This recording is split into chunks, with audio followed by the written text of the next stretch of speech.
ስንቶቻችሁ ናችሁ ግን ይህ የኒም ተክል ለፀጉር እድገት እንደምንጠቀምበት የምታውቁት? እጅግ በጣም ቀላል የማይባል ለፀጉር እድገት የሚያመጣው ተጽዕኖ አለ ማለት ነው። እንግዲህ እንደምታዩት ከዛፍ ላይ ነው ቆርጬ የምጠቀመው እኔ። ቅጠሉ እንዲለያችሁ እዚህ ጋር ክሎዝ አፕ በደንብ ወስጄላችኋለሁ። ተመሳሳይ ተክሎች ስላሉ ነው። ይሄ ቅጠል በነገራችን ላይ ለፀጉር እድገት ብቻ ሳይሆን ለደም ግፊት ላለባቸው፣ ለስኳር በሽተኞች የተለያዩ ጤና ጥቅሞችን ይሰጣል።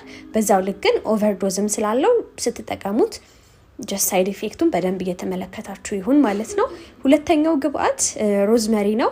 ሁለት ግብአቶች ቀርተውን ነበረ ለምናዘጋጀው ኦይል። እንግዲህ ስለ ሮዝመሪ የማያውቅ ሰው አለ ብዬ አላስብም። በተለይ በዚህ ጊዜ ለፀጉር እድገት የሚሰጠው ጠቀሜታ ይሄ ነው የማይባል ነው። ሶ we need it አይደል እንዴ? ግን ፍሬሽ መሆን አለበት። በቃ እርጥብ አረንጓዴ ሆኖ ማለት ነው። እንግዲህ ተቀርቅባቱን ደግሞ አሰራሩን ነገላቀላችኋለሁ።